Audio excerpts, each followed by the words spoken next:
Shanti. Brother Andrew from Romford in England, talking on the subject of the removal of asking. Because the asking nature has become second nature now, whereby it starts very early on in life, and also it seems to be that both ends of the life, the beginning and the end, are filled with asking. And I was really thinking that all human beings worldwide have to start to understand the human consciousness, in the sense of, with taking into consideration reincarnation, even though many religious texts go against it. These things were rewritten many times over, and in original teachings, depending on what religion it is, but there is a great deal of talk about reincarnation, as the soul needs to be understood as it travels or moves from one life to the next, because at the beginning of a child's life, and I remember from my own beginning of my own life, of my youth, there was the asking of questions, and are we there yet? What they want, if they're going to get it, are they certain they were going to get the chocolate? And then the letdown of, if I'm not going to get the chocolate because I've been naughty, and that kind of asking nature that goes on throughout a person's early life. And also I'm bearing witness to my mother, who's obviously, although she's my mum in this life, she's also a soul in a body that has to continue a journey. The body is 96 years old, 96 years that soul has occupied that body, and now she's had damage to the hippocampus in the brain.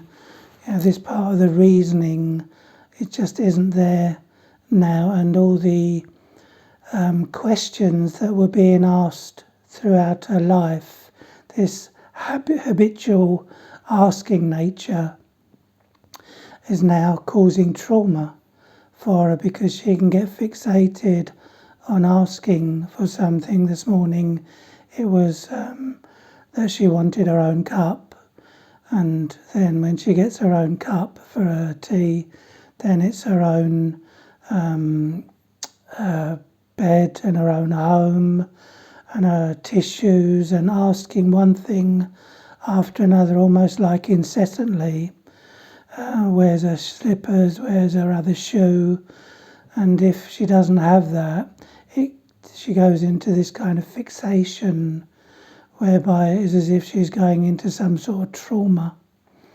And that soul has to leave the body without being able to settle or counsel that particular soul for their new life. So they're going to carry many fears and insecurity with them, purely because human beings worldwide, or not enough of them, consider the soul. Basically, that it's the soul that's the personality, and if these fears and traumas aren't settled in one life, they will continue them, this contamination, in their new life. And so when she's a child, she'll be asking, why, when are we getting here? How did we get here? When are we going there? Why is mummy crying? Why is daddy hitting mummy? So on and so forth. All these questions they trigger these fears that are inside. And it's amazing how much a question unanswered, unappeased, can trigger this trauma of fear that's being carried in the soul. And every soul has this stock of fear, trauma, unease. It's added to when they're let down, when they feel unloved, when they fail, when success is not what they thought it would be, when they arrive at a destination with the partner of their life and it wasn't as it was meant to be. So they fear for their future. They fear for losing their life, which is the eternal soul that's fearing all these things. So people's mindset really needs to get connected to what the soul is, that it's the soul that tastes the food. It's the soul that says, I like this. It's the soul that says, I'm frightened of this. It's the soul that says, what if?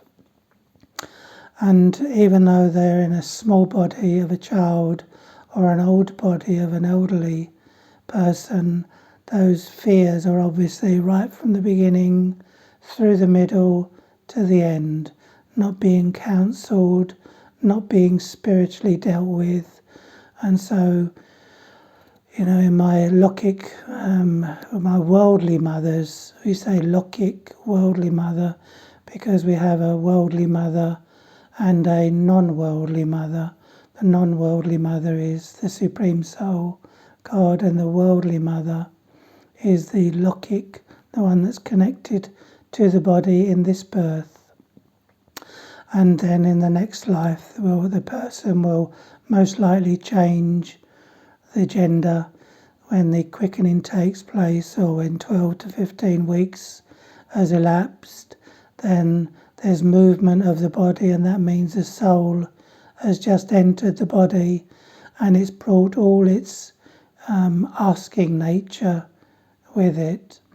And this runs very deep, this asking nature, under the influence of desire, because asking is itself a desire. It's trained within people. You don't ask, you don't get, which is a very unhealthy way of being, because you'll never achieve a state of freedom or independence with this mantra of, if you don't ask, you don't get, because it's actually making the person become more dependent. They get what they ask for and they become dependent on people's services of providing them.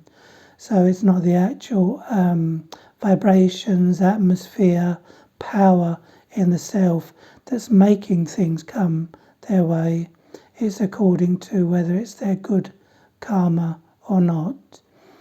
And so people spend their whole life in this state of asking, this state of degradation, because I'm actually saying that I don't have the ability to be able to create the right kind of consciousness to make things come my way. So I'm hoping or expecting or even demanding for the things to come my way. And a person can actually be in a state of depression because they didn't get what they expected. They asked for it, they saw signs that they were getting it, they started to expect it. When it started to run away from them, they started to demand that. And remember, at every step of the way, these are all feelings that are going to go with the human soul. This promotion of this investment of energy. A person I thought to be something and they turned out not to be that thing, and my disappointment, my asking them, my requesting them to be that person for me, to provide for me, so that I can have this feeling of fear removed, and that person shows signs of it, so I start to expect it. When they hide the signs from me and they're not going to go my way, or they're not going to do things my way, then I become demanding. and it's happening right now worldwide. Please give me my job back. Please, I'm desperate. Please don't leave me. I'm desperate. And how it all starts is with this fear factor. And this fear factor creates an asking. And when things do go away, that fear factor hides away only to re-emerge at the next thing, at the next situation that happens. And so people, they go to their temples, they go to their churches, and they're asking for forgiveness, they're asking for redemption, they're asking for wealth, they're asking for a child, they're asking for a bigger property, asking. And asking is masking the fears that are in the consciousness. And the consciousness won't leave you alone until that feeling is appeased. And it's only appeased temporarily. So we need to actually wage war on this asking nature, because it can be to do with some desire for material. It can be to do with desire for success. But what the person does is they show a great deal of ego and in their confidence. And then when they see that it's not going their way, they're either going to push harder or they're going to retreat into solace, solitude, and maybe take that into a state of depression. And remember again, all these desires manifest again in the next life, and they'll never make a person content, because they give birth to more and more desires to cover up the fear and the emotional trauma that's hiding underneath. And so some arrogant people will push harder, use force. When you go back to the American history, they wanted their own country. Then they got split because certain people were asking for more and more, demanding more and more. So they got split into the North and the South.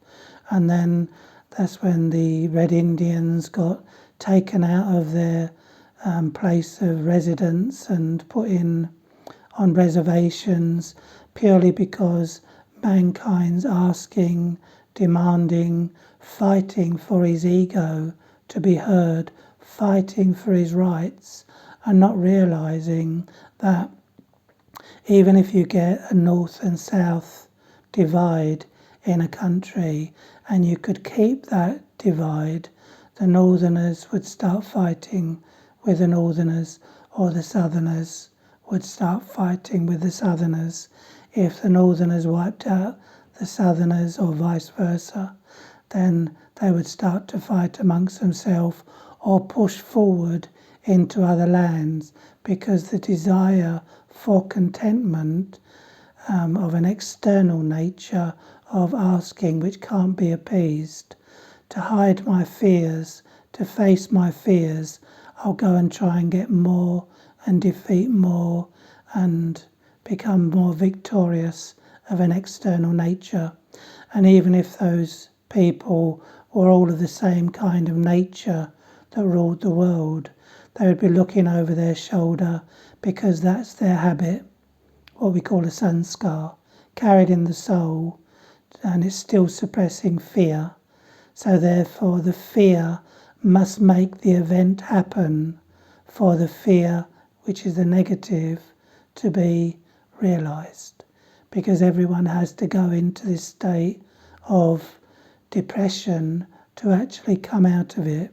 It goes from a state of unhappiness, upheaval, discontentment, to a state of where you're touching depression, and then you know it's fight or be buried, basically. And you choose to no longer fight externally, you choose to fight internally the negative trauma, where you can just sit with yourself with the awareness that everything that you need will come your way.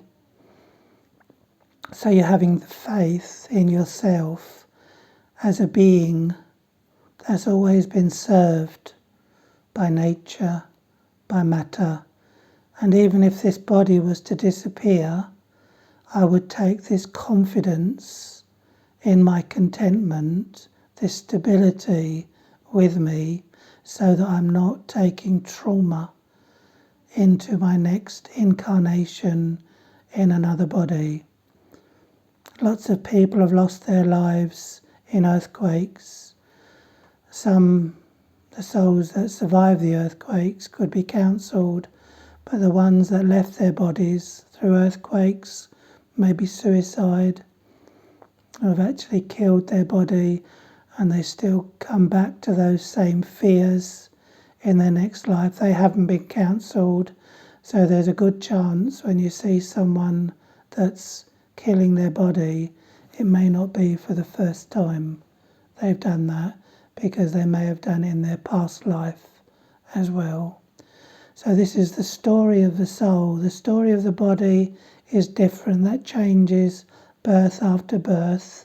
The story of the soul is that we remove all the things that are believed to make ourselves content.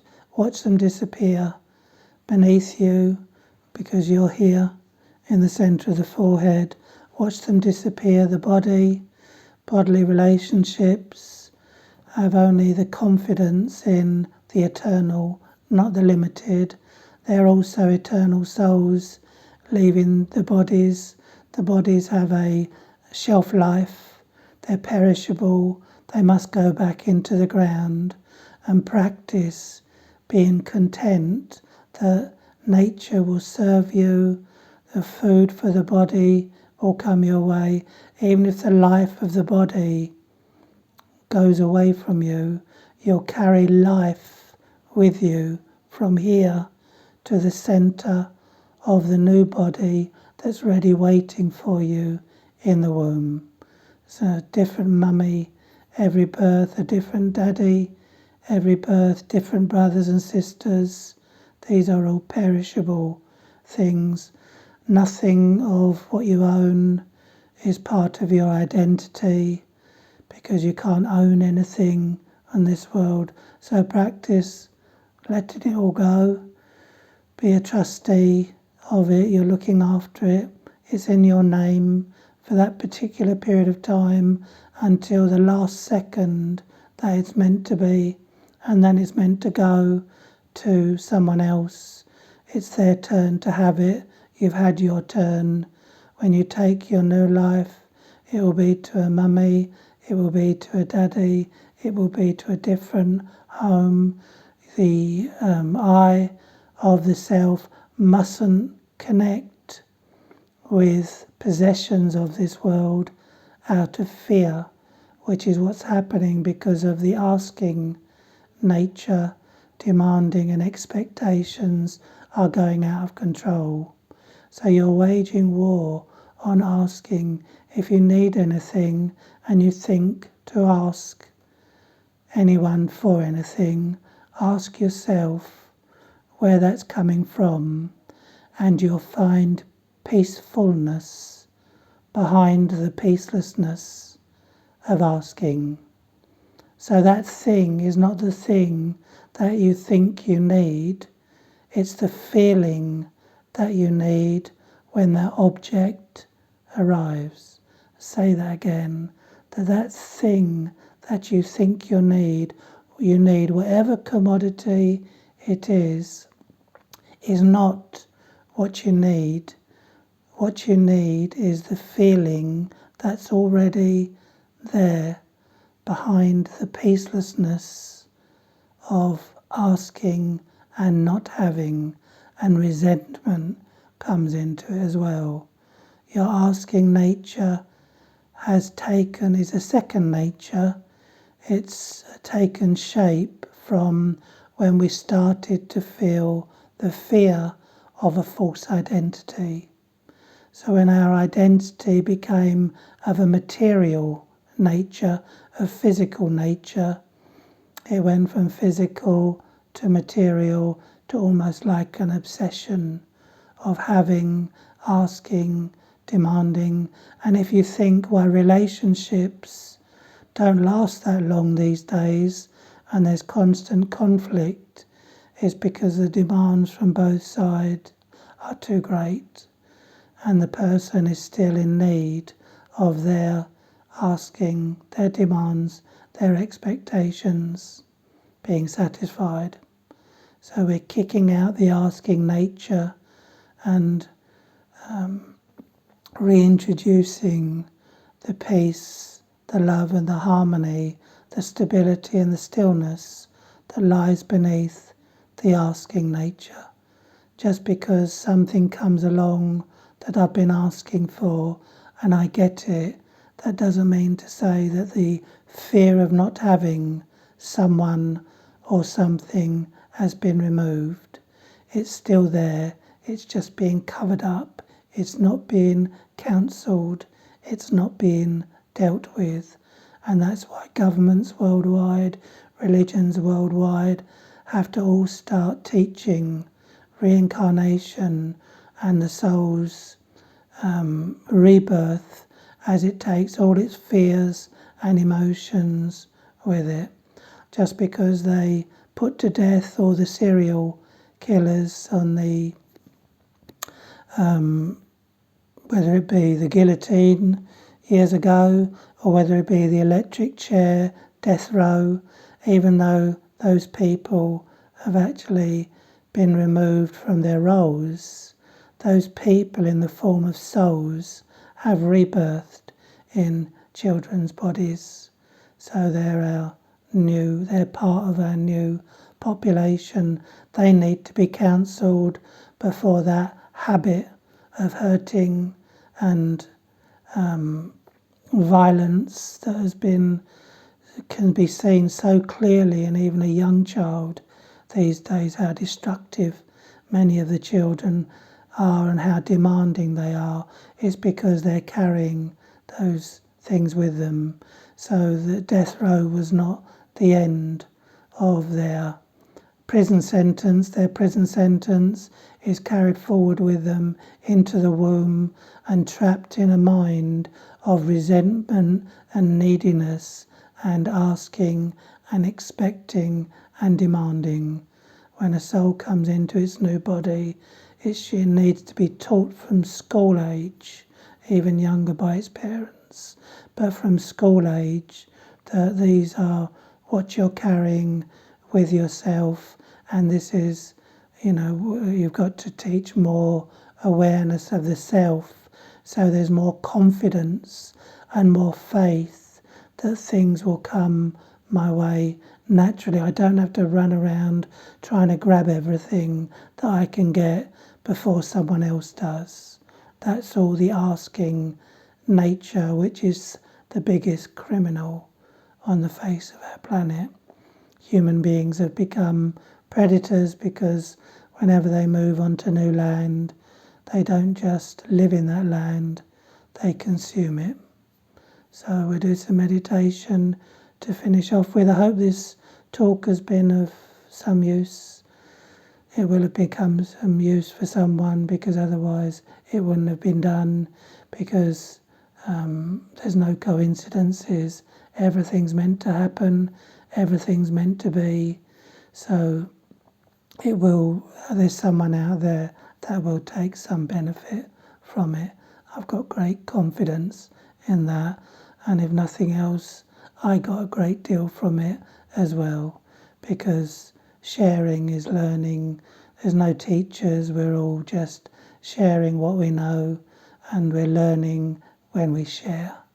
So thank you, and we'll finish off with some meditation on stability, stillness, and what your true nature is. So light the fire of peace and love deep inside yourself. Become aware that all desires are satisfied with the one desire of becoming the eternal flame, creating an awareness that you are an eternal flame inside the body. Anything that comes into my possession is being used but not abused, looked after, treasured and passed on. It's vital that I take it in my hands, use it wisely, let it go, let it move on, let nothing become a part of me that isn't me. Let the desires of the outside world burn out. Stop fueling them. Be aware that you are the eternal flame that has incarnated into this body to play your role, and you are preparing yourself to leave this body, rebirth into a womb as the happiest, most content soul on the planet. I, the eternal flame, still, stable, confident with my new sense of reality, happy to be me, the bodiless, eternal, unlimited, unending, imperishable, uncontaminated, peaceful, powerful, pure soul. Well done, well done, well done. Om Shanti.